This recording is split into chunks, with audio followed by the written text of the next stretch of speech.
अच्छा लग रहा है। आप क्वालिफाइड कोच हैं और जिम्मेदारी आपको मिल गई है कि आप पहली तरजीह आप कोचिंग होगी या एज ए सिलेक्टर भी आप काम करेंगे?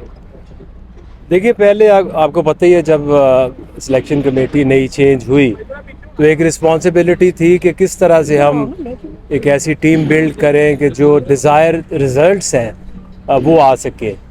तो उसके काफ़ी अच्छे नताइज भी निकले। इंग्लैंड को पाकिस्तान में सीरीज जीतना, और अगर आप अभी देखें तो किसी के ये दिमाग में नहीं आ रहा था कि जी आप एक ओडीआई सीरीज़ 22-23 साल बाद ऑस्ट्रेलिया में जीतेंगे। सो आई थिंक कि सिलेक्शन के हवाले से काफ़ी पॉजिटिव वर्किंग भी हुई है, रिजल्ट्स भी आए हैं। और अभी एक जो इंटरम मुझे रिस्पॉन्सिबिलिटी मिली है, तो मेरे लिए कोचिंग कोई नई चीज़ नहीं है। 20 साल से हर लेवल के ऊपर कोचिंग कर रहा हूँ, इंटरनेशनली और पाकिस्तान के हर लेवल के ऊपर की है। सो ट्राई करेंगे कि जो बेहतर से बेहतर परफॉर्म कर सके। शकील यार मैंने कह रहे हैं कि फखर जमान के हवाले से सिलेक्शन कमेटी फैसला करेगी। आप क्योंकि सिलेक्शन कमेटी के मेंबर भी हैं और कोचिंग में भी आ गए हैं, तो फखर के बारे में थोड़ा सा बताइए कि उनकी इंजरी का मसला था वो कितना बेहतर हो गया, क्या उनकी वापसी के इम्कानात हैं अभी? जी बिल्कुल। फ़खर जो है एक मैच विनर है और पिछले कई सालों से पाकिस्तान के लिए उसने ज़बरदस्त परफॉर्मेंसेस दी हैं। कुछ उसे फिटनेस के मसाइल चल रहे थे, उसके साथ हमारी कम्युनिकेशन है। जैसे ही वो फिट होता है तो डेफिनेटली सिलेक्शन कमेटी उसके कंसीडर करेगी और आगे आप देखेंगे फ़खर को। आकिब भाई, हमने पहले भी देखा है कि मिसबाह उल हक को डबल रोल मिला, वहाँ पे आज को डबल रोल मिला, लेकिन वो तजर्बा जो है वो बज़ाहिर नाकाम रहा। आप भी काफ़ी तनकीद करते थे 2021 में मिसबाह उल हक के डबल रोल पे, तो अब आपका स्टांस वही है या थोड़ा चेंज हो गया? देखिए उसमें जो बात थी वो थोड़ी सी डिफरेंट है। अगर आप देखें तो I been coaching from last 20 years, एक एक्सपीरियंस होता है। दूसरा ये कि डबल रोल को अगर मैं डिफ़ाइन करूं तो जब से हमने एक एज सेलेक्टर काम शुरू किया है तो मुल्तान से लेके अब तक हमेशा से जो कोच है और जो कैप्टन है उससे कंसल्ट किया जाता है और फिर हम सिलेक्शन कमेटी जो है वो टीम अनाउंस करते हैं। अभी तक मुल्तान से लेके अब तक कोई ऐसा पॉइंट आया नहीं है। अगर आप देखें जो मुल्तान की टीम थी वो सेम टीम पिंडी में खेली। जो आपके 3 वनडेज हैं उसमें जो पहली टीम खेली उसी ने तीसरा वनडे भी खेला। सो आई डोंट थिंक कि ऐसी कोई प्रॉब्लम है, क्योंकि हमारा ऑब्जेक्टिव क्या है कि जो अवेलेबल प्लेयर्स हैं उनमें से बेस्ट 11 बना के पाकिस्तान के लिए मैच जीतने की कोशिश करें। एहतशाम है जुल्कन है। जी आगे भाई, आप माशाल्लाह काफ़ी तजर्बे करते रहे, पहले भी जब थे लीग क्रिकेट में और जब आप सेलेक्शन में लिया या कोचिंग में भी कोई नया कुछ करने जाएंगे? देखिए कोच जो है ना वो एक हद तक उसका रोल होता है। आप एक इन्वायरमेंट क्रिएट कर सकते हैं। जो मैसेजेस हैं वो बड़े लाउड क्लियर होने चाहिए कि किस टाइप की क्रिकेट आपने खेलनी है। आप उनकी प्रिपरेशन में मदद कर सकते हैं, बट इन द एंड जो प्लेयर्स हैं, जो टीम है, असल में रिजल्ट्स तो प्लेयर्स ही लेकर आते हैं और कप्तान लेके आता है। आगे भाई, अगर इंशाल्लाह मुझे उम्मीद है कि आप अच्छा रिजल्ट देंगे, चैंपियंस ट्रॉफी तक अच्छा रिजल्ट देते और आपके पास चॉइस आती है कि आप सिलेक्शन कमेटी के कन्वीनियर रहें या हेड कोच हैं, तो चॉइस में क्या होगा? और अगर आप कन्वीनियर रहना चाह रहे हैं तो क्या आप चाहेंगे कि मुल्की कोच आए या गैर मुल्की कोच आए? देखिए अभी तो बात ये है कि अभी मैं सिचुएशन इसमें देख रहा हूँ कि जो मुझे एक टास्क दिया गया है चैंपियंस ट्रॉफी तक उसके ऊपर फोकस करूँ। उसके बाद जो सिचुएशन उस वक्त होगी आप डिसीजन भी उसी मुताबिक आप करेंगे।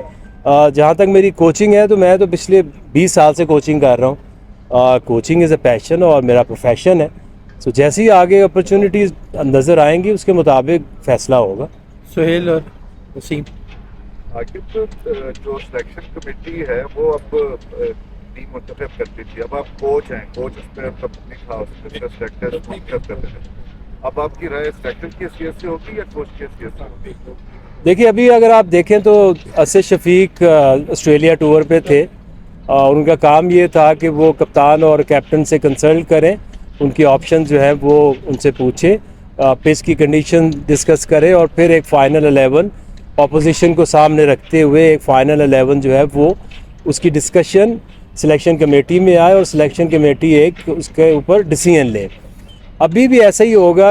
अब असद शफीक नहीं होंगे, मैं होऊंगा वहाँ पे, तो जो भी अभी जो कोच की, मेरी और जो कप्तान दोनों की जो एक सोच होगी, उसको सिलेक्शन कमेटी के प्लेटफॉर्म पे लाया जाएगा और सिलेक्शन कमेटी मिलके ये फैसला करेगी। Selection committee is not me, selection committee जो हमारे 5-6 सिलेक्टर्स हैं वो मिलके एक डिसीजन लेते हैं।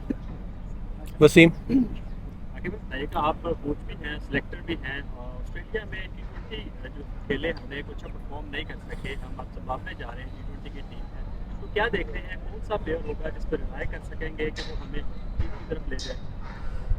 देखिए, ऑस्ट्रेलिया कभी भी पाकिस्तान के लिए आसान टूर नहीं रहा, और जब ये टीम जा रही थी तो सब ने राइट ऑफ ही कर दिया था कि पाकिस्तान का वनडे सीरीज़ अगर हम कहते कि हम जीतने जा रहे हैं तो काफ़ी लोगों के ख्याल में ये नामुमकिन नज़र आ रहा था।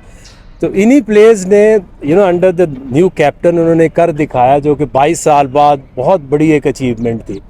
और इसी तरह अगर आप देखें T20 में भी, तो उसमें भी बीच में ऐसे मैचेस, एक तो बहुत ही शॉर्ट मैच हो गया, बीच में बाकी जो मैचेस है उसमें भी पाकिस्तान के पास चांसेस थे। ऑन गिवन डे अगर आप एक अपॉर्चुनिटी को अवेल नहीं करते तो आप मैच हार जाओगे। शॉर्ट जो फॉर्मेट है T20, इसमें आपके पास मैच में वापस आने के कम चांसेस होते हैं।